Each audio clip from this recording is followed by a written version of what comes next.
Olá pessoal, seja bem-vindo para mais um vídeo e no vídeo de hoje vamos falar sobre um tema não muito agradável. Vamos falar sobre o racismo. Como vocês sabem, o racismo está presente quase no mundo todo. Vamos falar sobre o racismo aqui na África, principalmente entre os negros para com os brancos. Viajar para um país vizinho aqui de Moçambique, concretamente África do Sul. Durante o vídeo, preste atenção e veja como os brancos são tratados lá, principalmente em alguns bairros como Soweto, onde conseguimos notar discriminação ou racismo positivo, onde os brancos se queixam, a maioria deles por maus tratos ou de que são menos privilegiados. Então preste atenção neste vídeo, por favor, se inscreva no canal, deixe seu like e compartilhe para que mais pessoas possam conhecer esse canal e conhecer mais coisas sobre Moçambique e sobre a África. Vamos ao vídeo.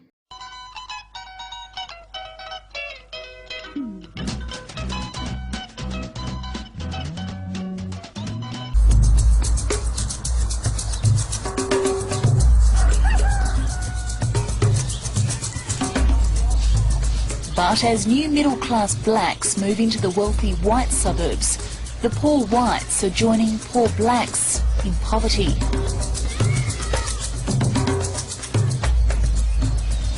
There's a lot of people struggling, but it's ons beurt. The blacks always have to struggle.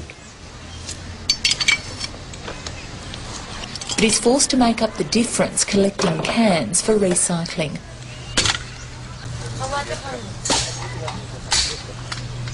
We had meat, we had money, there was no struggling. We didn't have problems, it was luck, it was nice. Everything was shop. Now times are changing. 12 years after the white rule era of apartheid, South Africa's educated blacks are pushing ahead. It's estimated that 100,000 a year are entering the middle class.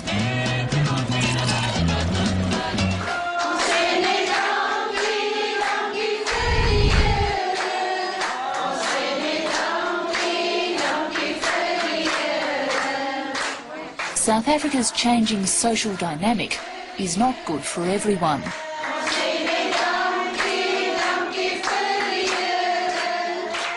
These Afrikaners, who enjoyed social and economic privilege during apartheid, are now near the bottom of the pile.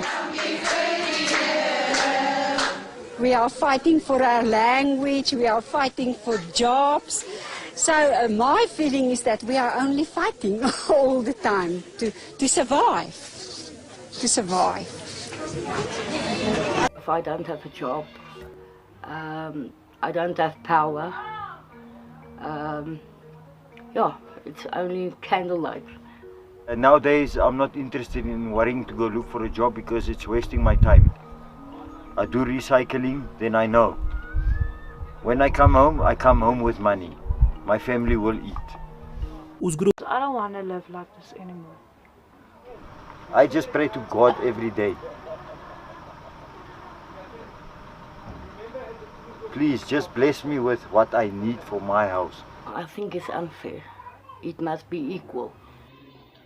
Na África do Sul, 19 anos após o fim do apartheid, o racismo faz a sua reentrada, passo a passo e pela porta oposta pela onde saiu.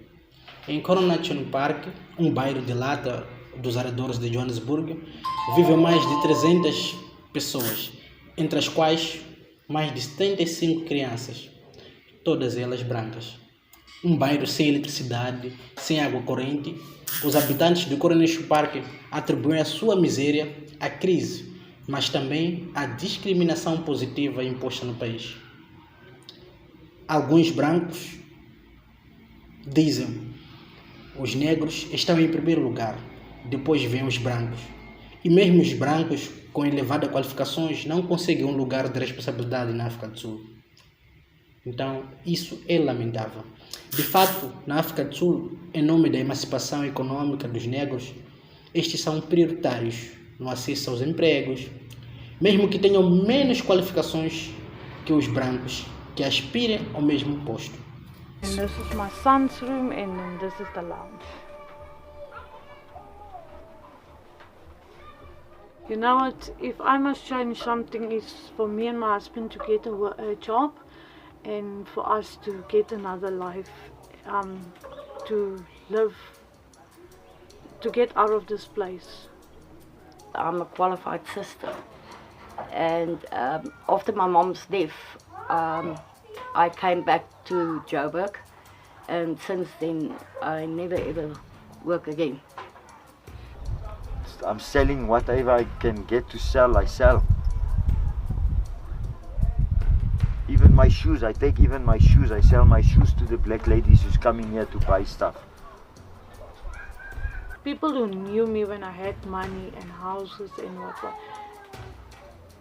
today they don't know me. They can even pass me in the street and they won't even greet me.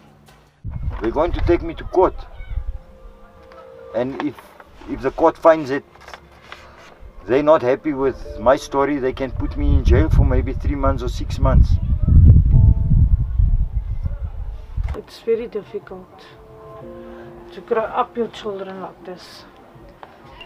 Because you know what, sometimes when it rains in and everything, things get like damaged. For me, like I'm a mother, I'm a wife, you understand, I'm a woman. Then I like, sometimes I get fed up, I'm like crying and some, enough is enough. Well, the most thing for me is to go out of this place and get my own. I've got an 8-year boy who's in an orphanage. That's my grandson, and I want him to come back to me because he doesn't have a mommy or a daddy. All 2 of them commit suicide.